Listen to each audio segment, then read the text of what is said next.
RMC Roten sans flamme. Parce qu'impardonnable, c'était pas le mot. C'était indéfendable. Qui n'est pas défendable? Faites entrer l'accusé.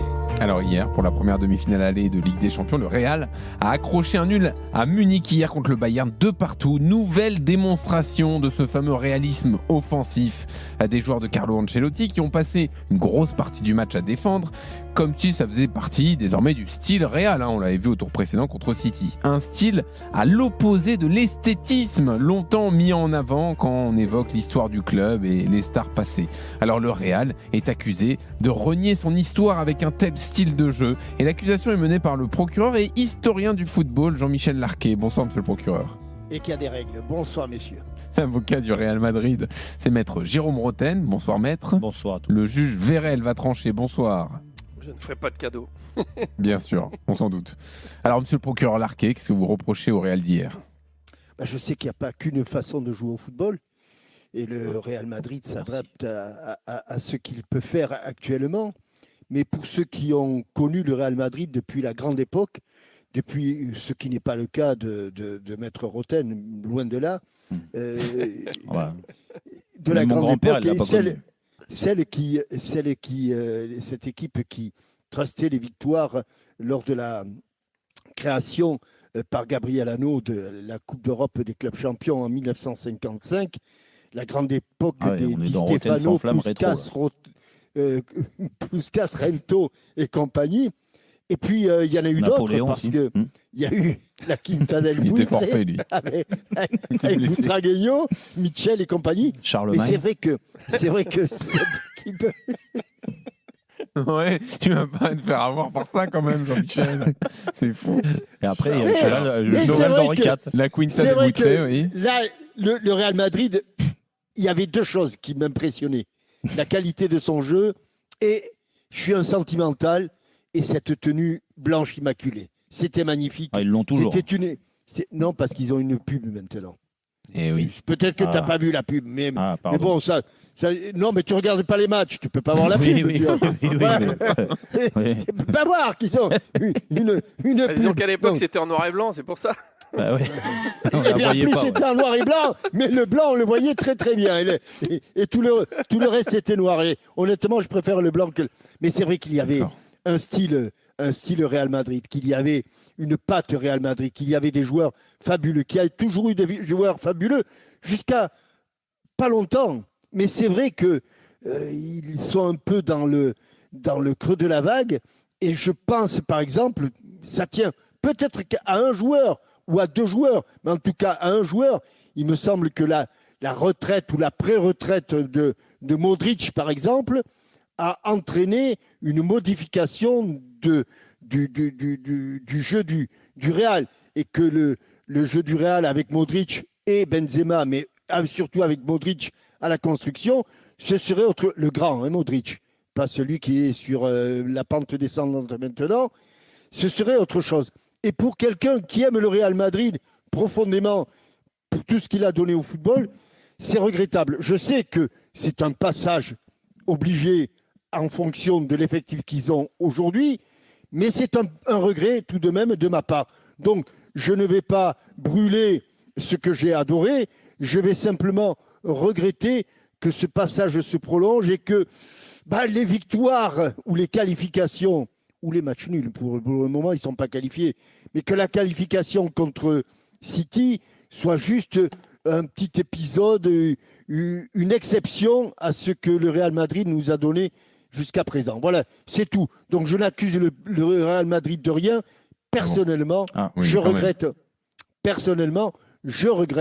que le Real n'est plus aujourd'hui l'ADN qui était le sien il y a encore quelques saisons. Alors, maître Roten, est-ce que c'est regrettable ce que vient de décrire le procureur ? Non, il n'y a rien de regrettable dans le sens où on peut être nostalgique de ce qui se passait il y a quelques années. Je ne vais même pas revenir à il y a 50, 60 ans. Tu t'en rappelles pas. Non, mais il y a quelques années, c'est vrai que le Real avait cette faculté à dominer son adversaire, à jouer plus haut, à défendre plus haut, parce qu'ils avaient les joueurs pour. Aujourd'hui, il y a un plan et c'est toute la différence entre un bon entraîneur entraîneur et un très grand entraîneur qui est Carlo Ancelotti, c'est que c'est pas le premier match où le Real défend bas et que en effet il y a une façon de défendre dans le football. Soit il y a le fameux contre-pressing à la perte de la balle, vous restez haut et vous restez focalisé, ce qui demande beaucoup de débauche d'énergie, beaucoup de concentration et une grosse prise de risque aussi, mais ça permet aussi de se projeter beaucoup plus vite sur le but adverse. Maintenant, le Real n'a pas les joueurs pour ça. C'est pas ce que veut mettre en place Carlo Ancelotti. Et on l'a vu, il n'y a pas que voir le match du Bayern ou le match à l'extrême, poussé à l'extrême en effet contre City, et j'étais le premier à dire quand même c'était très minimaliste qu'a proposé le Real Madrid, mais c'était par rapport à un contexte, à une qualif sur un match retour et tout ça, en marquant assez vite, ça peut se comprendre. Hier, en fait, la stratégie, elle n'est pas juste de défendre de Carlo Ancelotti. Défendre bas pour pas ouvrir, oui. Et pourtant, le Bayern a eu des situations. Mais moi, ce qui m'impressionne le plus, et c'est pour ça, et Jean-Michel, tu as commencé là-dessus, il y a plusieurs façons de jouer au football, plusieurs façons de défendre, plusieurs façons d'attaquer. Aujourd'hui, par rapport à la qualité de son milieu de terrain, tu as eu un vrai créateur. Et comme par hasard, c'est lui qui est passeur sur le premier but de Vinicius. Lui peut inventer des passes, Kroos, en effet. Le reste, ils sont très focalisés sur à la perte de la balle, les espaces, comment on les comble, que ce soit Valverde, que ce soit Tchouaméni ou Camavinga quand il rentre. C'est la réalité. Modric et le joueur qui avait cette créativité en lui, mais qui vieillit, donc il joue que 20 minutes. Et puis surtout offensivement, tu as l'impression que dès qu'ils attaquent, tu as un mec qui est extrêmement dangereux parce qu'il sait tout faire, c'est Vinicius. Rodrigo aussi fait des bonnes choses. Bellingham, il est un peu entre les deux. Et en fait, c'est un style, alors qui ne plaît pas à Jean-Michel Larquet par rapport à l'ADN, mais c'est un style qui marche. Ils sont cliniques. Moi, ils m'impressionnent. Et ce qui m'impressionne le plus, une forme de beauté. Et c'est pour ça, oui, la beauté, je vais te dire, c'est quand ils défendent. Bien sûr qu'on peut regretter qu'ils défendent par moments très bas, dans leurs 30 mètres, ils sont tous regroupés. Mais les mecs, ils se mettent chiffon, ils font des efforts les uns pour les autres, ils taclent, ils ont ce plaisir de gagner les duels. Et surtout, à la ressortie de balle, ils font pas n'importe quoi. Autant à City, ils ont rendu le ballon systématiquement, et ce qui leur a valu de concéder une quarantaine de frappes dans le match. Et c'était bien trop risqué, mais peut-être dû à la qualité de City. Autant hier, je trouve que même quand ils récupèrent le ballon bas et qu'ils concèdent certaines occasions, quand ils ressortent le ballon, c'est toujours calculé. Et en fait, il y a cette force de caractère. Et moi, c'est ça qui m'impressionne. Donc, bravo Carlo Ancelotti. Et oui, moi, le Real me fascine par rapport à tout ce qu'ils mettent en place. Tous les ans, on dit ils n'ont pas l'équipe pour aller au bout. Et tous les ans, ils sont là. Tony, tu tranches pour qui ? C'est regrettable de voir le Real jouer comme ça ou pas ? Non, après, j'ai connu un petit peu les années Hugo Sanchez, les années même avant avec Raymond les années Kopa, Zidane et Ronaldo. Oui, non, mais c'est pour te dire, c'est encore, je suis remonté hyper loin. Ouais. Et je me suis renseigné, je sais que d'extraordinaires joueurs ont joué là-bas, c'était vraiment du beau jeu. Maintenant, qu'est-ce qu'on demande à une équipe comme le Real de Madrid? C'est d'être efficace aussi. Et moi, je rejoins Jérôme sur le fait qu'ils sont hyper efficaces. Et je me demande même si c'est pas voulu d'attendre les équipes dans leur camp pour se laisser des espaces devant. Regarde, le premier but, il est à l'image de ça. C'est qu'au départ, tu as un Bayern de Munich qui domine quand même, et puis à l'arrivée, en une passe, elle est magnifique, sa passe, elle est dosée, elle est vraiment millimétrée. Il n'a même pas de contrôle à faire, il arrive, il met un plat du pied, but.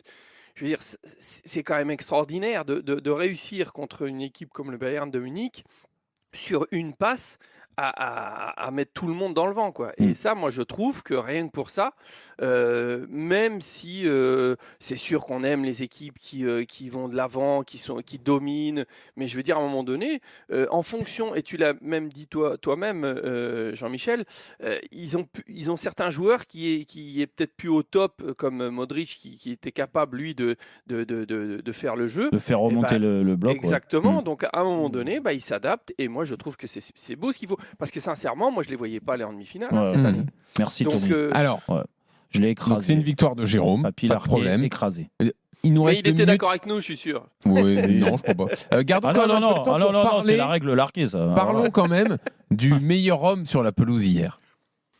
Le meilleur homme sur la pelouse. Clément Turpin. Clément non. Turpin. non. Arbitrage Non, pas le parfait. meilleur homme. Alors attendez. Non, mais c'est vrai. Salué par la presse européenne. Hein. Les Espagnols sont fous de Turpin. Ouais, Les alors, Allemands aussi. on va vous l'envoyer, tiens. Il y en a un qui a paquet- dit, paquet cadeau. un éditorialiste, Pavel Fernandez, consultant à la télé et à la radio espagnole.